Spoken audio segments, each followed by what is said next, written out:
world history. I got everybody with me today, right? So first period, second period, fourth period, fifth period. Welcome to Tuesday. So I wanted to do the second part of HIV a little bit. And then at 10:30 this morning, so it depends on when you saw this, but 10:30 Tuesday morning, the 24th, I'm going to be doing a live stream at 10:30 just to talk about the pandemic, answer some questions, and hang out. I'm going to try the live stream in a different room and see if that works better. Still trying to find the best platform to see how many of us can do like a conversation at once. They've got us in a lot of meetings too, so I got to try to figure out schedules. Because I think it'll be better if we do it by class, but I got like a lot of meetings, so I got to figure out when that will work, okay?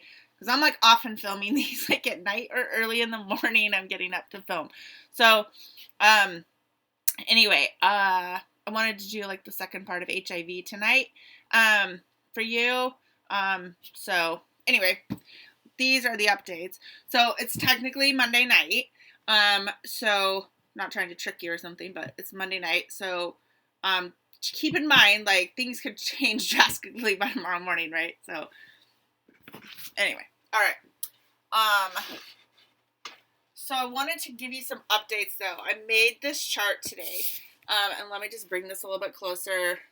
Whoops. So you can see it. So I've been going like marking the numbers, and I'd started a chart, right? But I just made a new one today. So December 31st, like, there was only 41 cases. This is just in China, and I'm plotting those dates. So here we are. The website I'm using for this is in Europe, and so it was already 2 a.m. when they counted this, so that's why it already says March 24th. But this is the count worldwide, okay? And then this is the count in the United States. You're going to see varying numbers on different websites, and the reason why is because different ways of counting, and also some are counting by state, some are counting by CDC reports. So numbers are a little off whenever you're trying to get an exact number. Okay, it's not going to happen. So roughly, right? Even though these are exact numbers, they're not going to really be exact numbers, just so you understand that. So just like this jump, I just want you to see this from February 15th to March 23rd, what we're talking about here, okay? And New York went up 10,000 cases overnight. Yesterday to today, they jumped 10,000 new cases in New York. Like, those are some crazy freaking numbers. So, like, we're talking about a pandemic. We're talking about some serious numbers. So, it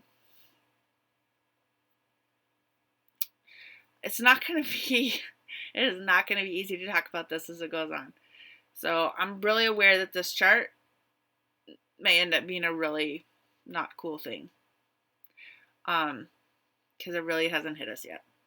But I want to stress the seriousness of, like, how fast those numbers are jumping behind me when you look at that, and the fact that, like, if we really don't take this serious, we're screwed. And I'm not trying to freak you out. I'm not trying to be dramatic. I'm not trying to be, like, any of that. It just really freaks me out. And ironically, right, on one side I got these numbers, and on the other side of my head are these pictures of all these people who are super important to me. And, you know, it's just kind of crazy to think about. We all know people we care about, and then we have this scientific side, right? And they're in flux with each other because we're trying to figure out how do we rationalize, like, I want to see my people, right? I want to see all my people, but these numbers. So it's really tricky, and we really have to be aware. You know, I'm a little bit lucky, I guess, in the sense that my mom's not here, so she can't, like, she lives in Colorado, so I can't go visit her or be tempted to go visit her. But, like, somebody like that who's in their 80s, like, no, we shouldn't be visiting. And, like, people that we want to just go hang out with our friends, no, we shouldn't be hanging out with our friends. Like, we're amplifying it every time we hang out. So it's like, it's just not. I want to go see my friends, but instead I'm doing lessons in my basement. So I guess you're saving me, in a sense, by listening to these stupid videos. I thought I would just show you, like, one picture off of here. This is like kind of cool. This is a picture of my mom and my dad and me when I was a baby outside my house that I just sold in Colorado. But maybe Heidi. Anyway, I just thought I would show you one of them. And then, well, here, actually, I'll show you two. No, I'm not going to get that back on the wall. That's my aunt, the one that wrote the response. That's my Auntie Jo. And so, anyway, that was us when I was moving to California. She drove out with me, so that's a picture of her. So, anyway. And here's a more recent picture of my mom. So you're going to see a response from her I'm going to post too. So it's kind of fun. Anyway, that's my family. Okay. So let me just go through this really quick so we can do a few things and just talk about HIV. Okay. And then I'll save some for later. I don't want to make this video long. I know. The last one was too long. I know. Okay. So, I started to go over this in the live stream, so if you already heard it, that's cool. But I want to just explain it a little bit more. So, this right here is a picture of the AIDS Memorial Quilt. And what this is there are more than 40,000 of these blocks. This is called a block, okay? And there's more than 40,000 of these blocks. And these are made by families from people who passed away from HIV. So when that height of that pandemic, when people were dying in such massive amounts, right, people wanted some way to remember them. And so what they did is they would make a panel for a quilt. So this is a block, and then each of these are panels, and they're made to represent that person and things that they loved, right? And these are huge, obviously, but each one of these is the average size of a human grave. They're 6 foot by 3 foot, and that's the average size of a human grave. And the man who came up with this, Cleve Jones, created this because he wanted to lay out in Washington, on the grass, on the mall in Washington, just like, look, this is what I'm talking about by how many people are dying. What are we going to do to make a difference? And that's why we have to listen to the doctors now. We learned these lessons in the last pandemic that hit the U.S. We learned this, right? That was a massive pandemic. So if we don't learn the lessons again, where are we at, right? And I was like looking at those numbers on that chart, and I'm like, it's the same stuff. We just like need to learn this time. I don't want you to have to make quilts for all the people. So let's learn. And that sounds, I'm not trying to make light of it. I'm trying to actually enforce the seriousness of what I feel. So this is actually the quilt of a really good friend of mine, her son, and this was her son's best friend. And actually the family of this boy didn't want anything to do with him when he died of AIDS. And so they actually made a quilt for him. But this is my good friend Jarena, and this was her son Jerry. And there's a close-up of his quilt. There's just things from his childhood, pictures that he loved. This is a quote about how they came for me, and I just, when they came for so-and-so, I didn't stand up, right? That whole quote. This is a picture of my students looking at that, so to give you an idea of like how big those are, right? And this is it laid out in Washington Mall. Now, the crazy thing about this is that each of these squares are 4 of those blocks that was just hanging. So this is 4 of those, right, put together. So this just gives you an idea on the Washington Mall when that was laid out, like what we're actually talking about, right? Here's a couple more pictures. Like that is the quilt laid out right there in front of the Capitol. You can see how small these people are right here. So if that just gives you an idea of how massive that was. And here's a few more pictures. This was a former student of mine. It was her uncle.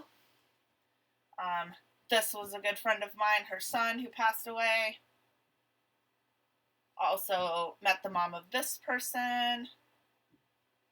This is Freddie Mercury, right? The lead singer of Queen. This is Arthur Ashe. He was a famous African-American tennis player. So that just gives you a little bit of understanding about that. Okay, so what I wanted to talk about was these things right here. Stigma, fear, political conflicts, scientific conflicts, and ignorance, okay? And I'm going to turn the light back on. I just kind of want to have a casual conversation about this. To not, like, I don't know, I guess I just didn't want to make it too crazy. Let me see. Is it better if I stand over here? Not really. Nope. Okay.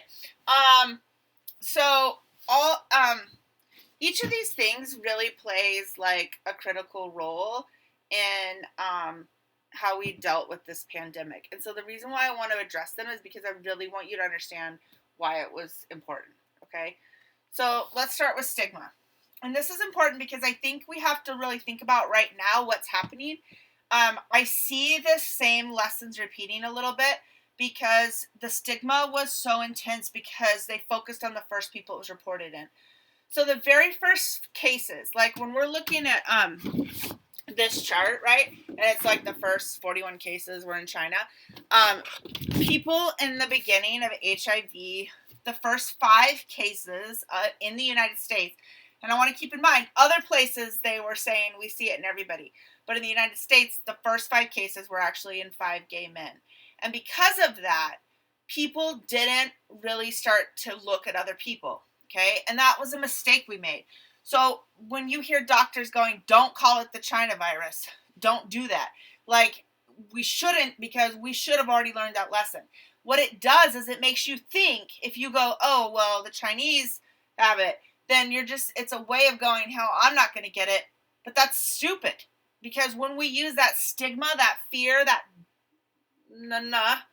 when we use that bad stuff, right, to like put that pressure on one group of people, we're being stupid because we're ignoring what it could do to everybody. And that's what happened. Basically, they started looking at just people who were these gay men who were getting sick. And if I can explain later more detail about that, I don't want to do that right now online. But the point of the story is that really what was happening was that that was not the only group it was in. It was actually in women and babies and everybody, heterosexual, homosexual groups, everybody.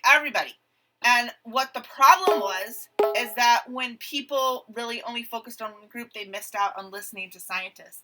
And what happened is that people in other countries were saying, hey, we see this in men, women, babies. It doesn't matter. It doesn't matter if they're gay or straight. It doesn't matter any of that. And the United States was like, nope. We've seen it only in gay men, so it must just be in gay men. And then they saw it in Haitian immigrants, so it must be Haitian immigrants. And then the hate started going that direction. Oh, must be, we see it in HIV or IV drug users who are injecting drugs, so must be in them.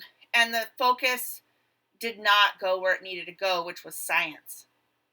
And when I hear people trying to do the same stuff again by saying stigma, it's this one group, it's mostly these people, we're about to quickly learn viruses don't discriminate.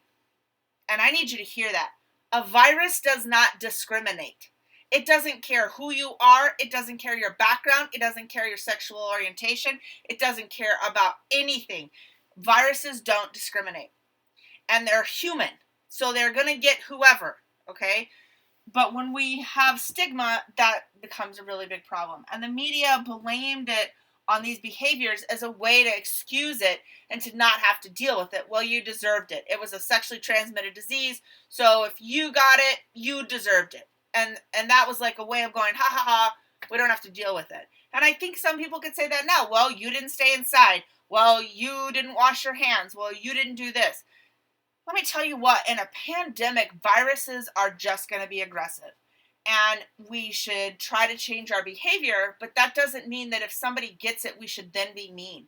I don't know if you saw, there was a clip of where this man coming back from the Princess Diamond cruise went to his house in Salt Lake City, and he got death threats. Don't come back to Salt Lake. You have the coronavirus. Don't come back here. And they were like threatening to kill him and his wife in this neighborhood because they had been on that Princess Diamond cruise ship. And the sad part is that we want to blame somebody because our fear takes over.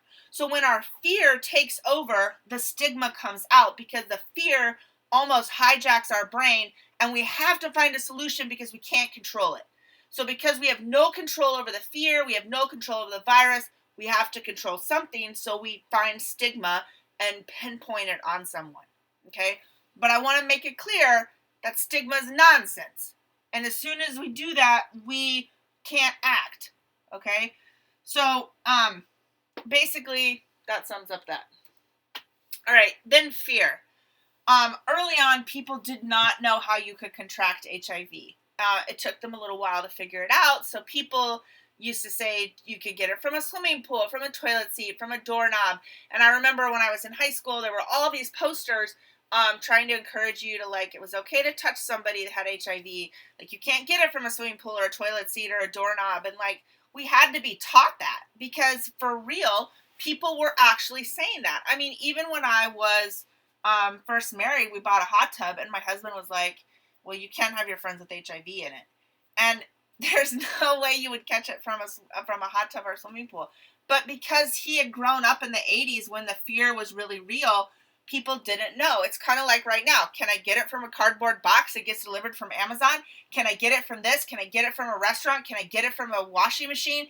Can I get it from here? The panic sets in, and when the fear sets in again, we don't make good choices. And so you really have to stay educated. You have to be conscious of what's going on and approach it from that point of intelligence and thought rather than jumping to fear. It was affecting mostly young people, and so because they're also mostly people having sex, so because of that, it really scared people because they were like, why are these young people dying? And at first, the disease that a lot of people were getting was called Kaposi sarcoma, and it was a skin cancer that's like these purple blotches, and it was really freaky because people didn't know what was happening, and so they thought, oh my God, like, why are they getting this disease? And there must be something bad going on, and in reality, like, it was a type of skin cancer that because your immune system was down, you were opened up to that skin cancer, and it was really rare, but when you have AIDS, you're going to get rare, very rare diseases, right? So that was called Kaposi sarcoma. And then another one was a type of pneumonia, and that was really scary because you really didn't get that unless your immune system was really out of whack, and so that's scary. And then there was AIDS dementia, where people really started kind of losing their minds, and they were young, and they didn't really function right, and so it was scary to watch somebody with dementia. If you've ever, my dad passed away, and he had dementia, and it's so scary to watch somebody not know who they are, not know who you are, not know where they are, not be able to function the way they could. That's really intense, and so it was scary to see. They were also getting very rare syndromes, and that was scary because you didn't really see what, they were strange diseases, and wasting syndrome was where your body just kind of, you lost all muscle and people look like walking skeletons, and it was just scary to watch. And so when we see these things happening with the new pandemic, and we're like, we don't know what you can get. What if I get it? What, can I catch it? Is it bad? What will happen? Will I be in the hospital? Will I just get a little bit sick, or will I be like these other people? That fear takes over. And instead of the fear being a healthy fear, it becomes an unhealthy fear, and we start to raise our stress level. And in this type of pandemic, we need to be healthy. So we need to be calm, think things out, make better choices. And when I'm with fear, then that stigma pops back in, right? Now I don't want to touch you, and I don't want to be by you, and I had a guy in the grocery store was giving me these dirty looks just because I was in the same aisle as him. And so that fear starts to come out, and then our stigma gets more intense. So we really have to act with some serious, not fear, but some intelligence, right?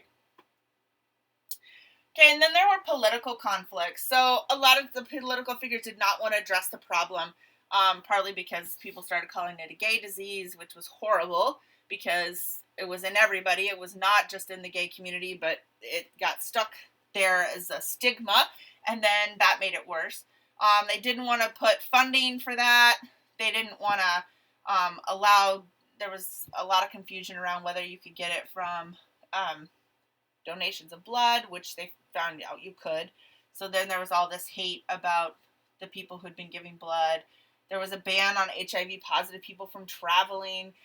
And we didn't have even a plan to deal with it until President Obama. So here's the deal. We actually gave aid to Africa and told Africa, hold on, cut out 1 second. We told Africa that we didn't, you can't have any of this aid until you actually have a plan, but we never had a plan. So we did not have a plan to deal with HIV until 2010, and the first cases of AIDS are seen in 1981. And so I just want to put that in perspective that, like, it can take sometimes a really long time. And so right now, when our government is suddenly quickly putting plans into action, quarantine, build up the industries, do all these things, all the governors of states are like, bam, bam, bam, let me make rules, let me do this, let me do that. That's actually a good sign, because what that tells me is that we've kind of gotten past some of that political conflict.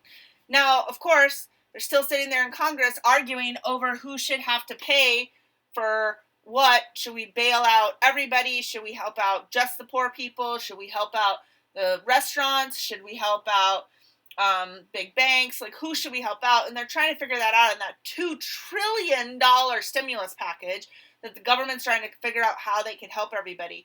But at least they are moving to solution, because early on in this, we didn't move to solution. And because we didn't move to solution, the numbers skyrocketed.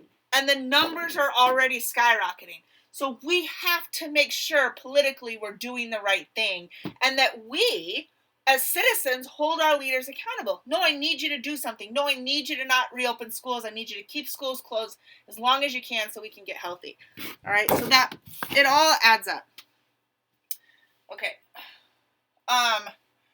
Also, there were scientific conflicts over who could find the virus. Luckily, they've already mapped out the virus fast. It took them forever to map this virus. So, luckily, we did that quick. In this case, it actually got locked up in a court case over who found the virus first, the French or the United States. And when it got locked up in a court case, it spent years in court. And if you don't have the virus, you can't make a test. And if you can't make a test, you can't make any kind of vaccine. Now, we still don't have a vaccine for HIV, and that's a longer scientific story. But because people were not getting along, it was tricky. Well, right now we are getting along. We're cooperating with China. We're cooperating with Italy. We're cooperating with doctors all around the world to solve this. And so that's something else we learned. You can't let a pandemic get out of control if your science community is not cooperating. So we learned that. And that's what gives me actually hope about this whole pandemic, is that we actually made better choices. So I think we're going to continue to make better choices this time. So that should give you hope that we messed up back here, but I think we can do it now. Okay. They're already figuring out ways to do quicker blood tests for this. At that time, there was competition, and people wanted the praise of who found it first, and so that caused problems. They were wanting to work on other diseases first, but now we're seeing that we know we need to work on corona right now, and so people are dropping what they're doing to work on that, and that's good. So that's another way I see the scientific conflicts we've learned. And I think when we don't look at this as learning, then we can't move forward. And that's what you want from history, right? Like, okay, we screwed it up. Let's learn so that we don't get those huge lists of numbers, that we're not having massive deaths. Also, ignorance. And this is the last one. So ignorance, people just were not aware. So they just kind of said, well, I can't possibly have it. And this is what happened to my friend Gary. Like, he just didn't think he could get it, right? This girl would be safe. And so he made these choices. This is the thing. Like, we also have ignorance right now. We're thinking, no, it's only certain people.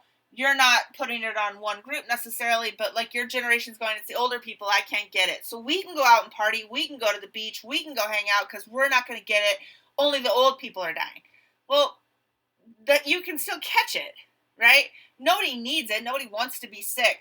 But if we have that attitude with this virus, we're teaching ourselves how to deal with the next one. And I don't mean to be crazy and like scare anybody, but there's going to be more. This is just the start of what will be in your lifetime, probably multiple ones. So if you think about it, in my lifetime, I've seen Ebola, I've seen HIV, I've seen SARS, I've seen MERS, right? Like all these have come in my lifetime, swine flu, right? Like I said to some people online, I don't know who I said it to, but like I had swine flu. So I'm just saying, like, we've already seen these in my time.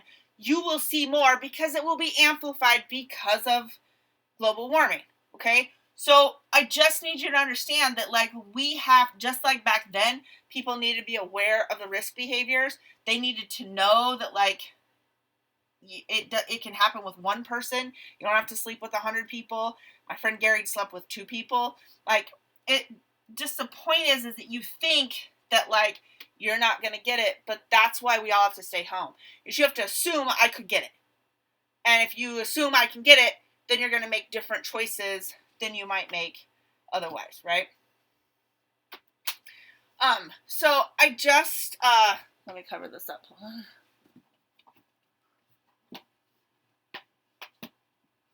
You guys will be laughing at me right now.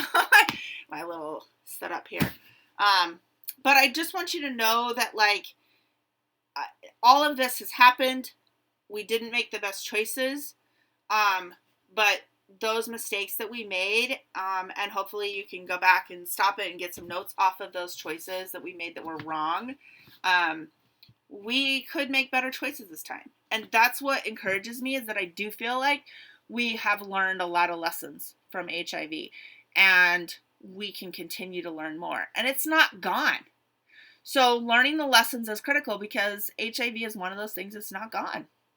And there's new infections every 9.5 minutes in the US and every 12 seconds in the world.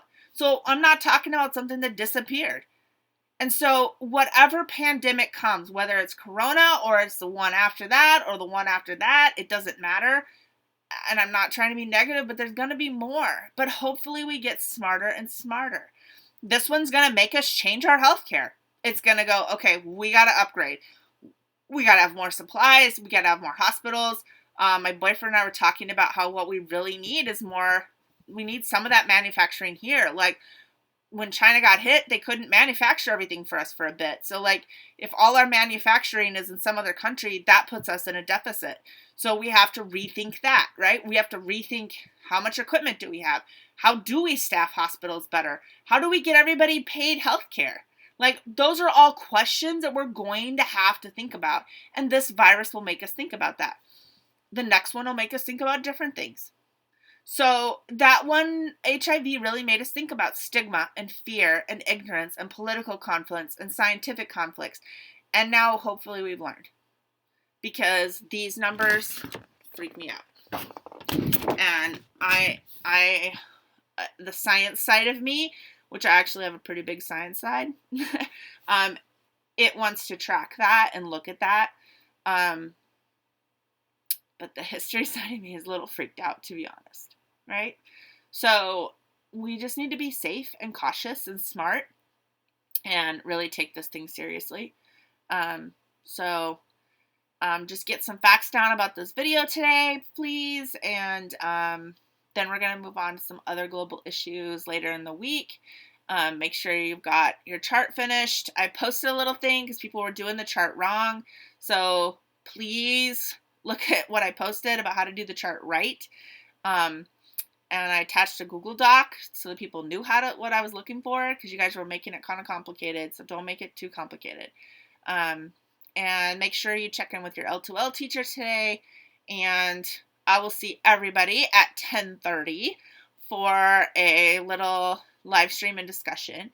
And I'm going to sit with my computer really close so I can see the questions and answer them and try to have a little discussion. You don't have to join. That's not mandatory. I'm just trying to make it open for people if they want to join. Some of you would love to have some discussions. Others of you are like, no thanks. I'm going to go do my own thing. And that's fine. We all need some downtime right now. So no big deal. I'm trying not to give a ton of work. I mean, I know I'm asking you to watch these videos, but I'm aware. So, all right. I love you guys. Thanks for watching part 2, and I will talk to you soon. Okay, bye.